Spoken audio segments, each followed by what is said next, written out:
காரப்பணியாரம் பண்ண போகிறேன். அதுக்கு பச்சரிசி உளுந்தும் ஊற வச்சு அரைக்கணும்.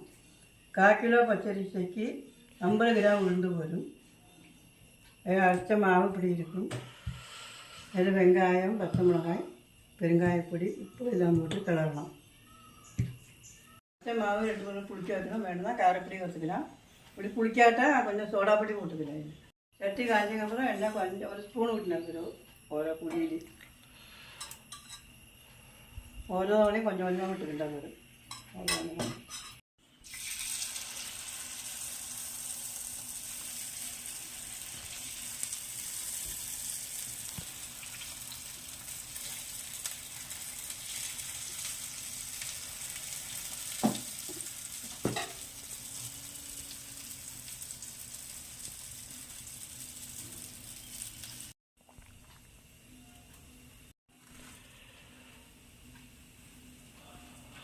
தேங்காய் சட்னி வச்சுக்கலாம். சூப்பராக இருக்குது.